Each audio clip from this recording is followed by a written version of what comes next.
इथे मी एक नारळ ओला खवून घेतलेला आहे. त्याच्यानंतर इथे मी गुळ घेतलेला आहे. गुळ हा आपण सेम प्रमाणात किंवा त्याच्यापेक्षा थोडं कमी घ्यायचंय. गोड तुम्हाला जेवढं पाहिजे असेल तेवढं. आणि इथे मी तूप घेतलेलं आहे. त्यानंतर काही ड्रायफ्रुट्स घेतले, त्यामध्ये मी बदाम, मनुका आणि चारोळी घेतली आणि थोडी खसखस घेतली आहे. आणि फ्लेवरसाठी मी थोडीशी वेलची पावडर घेतली आहे आणि मी चवीला थोडं मीठ याच्यात ऍड करणार आहे. ठीक आहे, तर आपण आता सारण बनवायला सुरू करूया. आता सगळ्यात आधी आपण हा जो मी गूळ घेतलेला आहे तो या खोबऱ्यामध्ये असं मिक्स करून घ्यायचंय.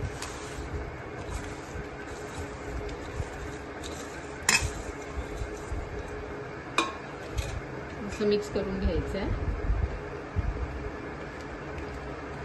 तुम्हाला जेवढं गोड पाहिजे असेल तर मी कधी कधी यामध्ये थोडी साखर पण ऍड करते.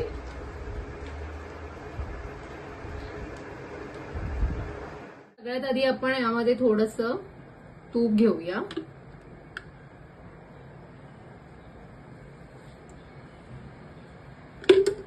आणि आता या तुपावरती मी सगळ्यात आधी हे जे मी ड्रायफ्रुट्स घेतलेले आहेत हे बघा आणि खसखस हे टाकते. हे काही जास्त वेळ ठेवायचं नाही, जसं असं परतायचंय थोडं.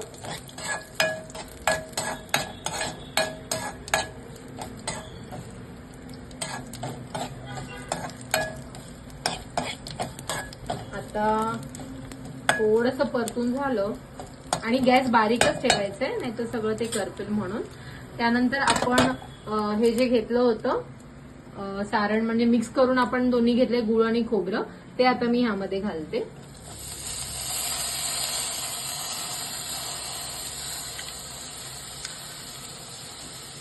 तुम्हाला जर तूप नसेल घालायचंय तर तुम्ही स्किप केलं तरी चालेल, पण तुपाने छान असा फ्लेवर येतो.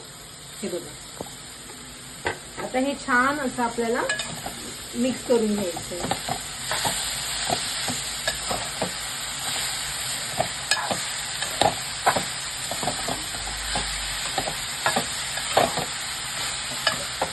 आता हे मी पूर्ण एक अख्खा मोठा नारळ घेतला होता, त्यामुळे हे सारण भरपूर होणार आहे आपलं. ह्याच्यावरती आता मी झाकण ठेवते थोड्या वेळासाठी आणि तुम्हाला परत दाखवते. आता आपण एकदा चेक करूया. मी मध्ये ते ओपन केलेलं एकदा झाकण आणि बघा छान असं हे मिक्स झालेलं आहे. गुळ पण पूर्ण वितळला आहे. आता आपण याच्यामध्ये थोडंसं अगदी चवीपुरतं मीठ घालायचंय. हे बघा अगदी पिंच, कारण कुठल्याही गोड पदार्थाला पण मिठाशिवाय चवच येणार नाही. सो त्यात आपण मीठ थोडंसं घातलंय आणि ते मिक्स केलंय पुन्हा.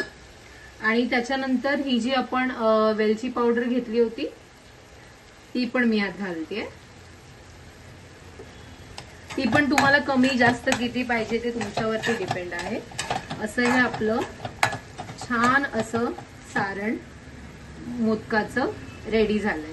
आता मी तुम्हाला पीठ कसं केळवायचं, मोदकासाठी पीठ कसं केळवायचं ते बघणार आहोत. आणि त्याच्यासाठी आपल्याला जे साहित्य लागणार ते सांगते. आपण इथे तांदळाचं पीठ घेतलेलं आहे, त्यानंतर आपण इथे तूप घेतलेलं आहे, चवीपुरतं मीठ आणि आपण इथे पाणी घेतलेलं आहे. आणि मी आज थोडं अट्रॅक्टिव्ह मोदक करण्यासाठी फूड कलर यूज करणार आहे, येलो कलरचा. आणि आता आपण बघूया रेसिपी पीठ कसं केळवायचं ते. आता आधी आपण याच्यामध्ये हे पाणी ऍड करूया.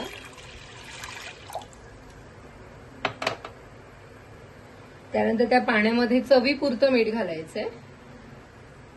मिठाशिवाय चव येणार नाही पारीला, त्याच्यामुळे तुम्हाला चवीपुरतं मीठ घालायचंय. आणि आता आपण याच्यामध्ये थोडं तूप घालूया.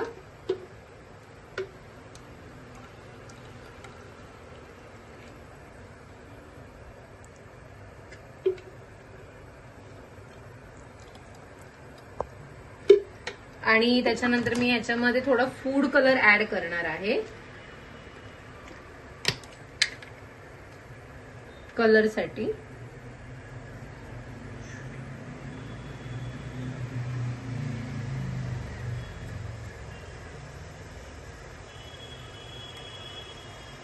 ठीक आहे. आता हे पाण्याला उकळी आल्यानंतर आपल्याला यामध्ये पीठ घालायचंय, ते तुम्हाला दाखवते. आधी पाण्याला थोडं बॉईल येऊ दे. बघा आता पाण्याला आपल्या बॉईल आलेला आहे. आता त्याच्यामध्ये मी हे पीठ टाकते.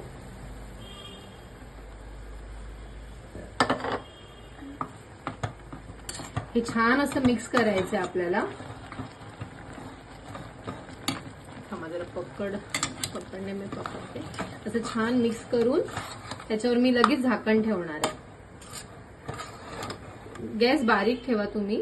स्टार्टिंगला मी थोडं फास्ट केला होता. आता मी याच्यावरती झाकण ठेवते.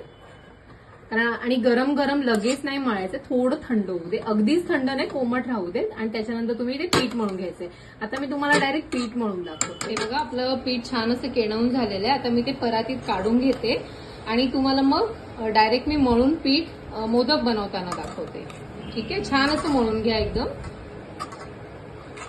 मी तुम्हाला डायरेक्ट आता पीठ मळून थोडं थंड झालंय. आता मी हे छान असं मळून घेते. आणि तुम्हाला जर गरम वाटत असेल तर तुम्ही थोडं पाण्याचा हात घ्यायचा आणि छान मळायचा. तर मी हे पूर्ण तुम्हाला छान असं मळून दाखवते. बघा मी छान असं पीठ मळून घेतलंय. आता आपण मोदक करायला सुरुवात करूया. बघा मी तुम्हाला एक मोदक करून दाखवते. ह्याची आपण छान अशी पारी बनवून घ्यायची आहे.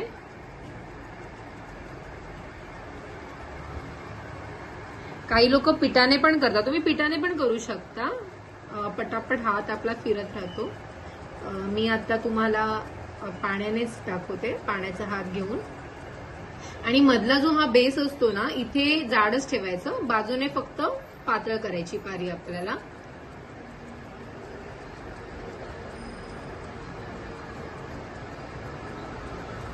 गणपतीला मोदक खूप आवडतात आणि आमच्या घरात देखील सगळ्यांना खूप आवडतात हे मोदक.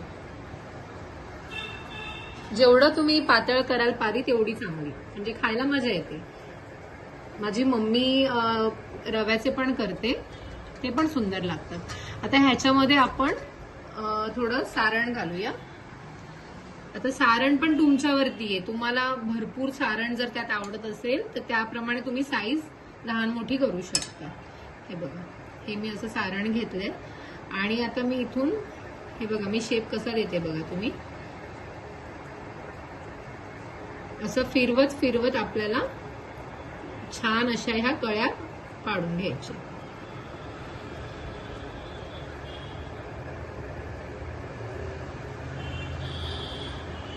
काही लोक आधी पारी केल्यानंतर लगेच कळ्या पाडतात आणि नंतर सारण भरतात.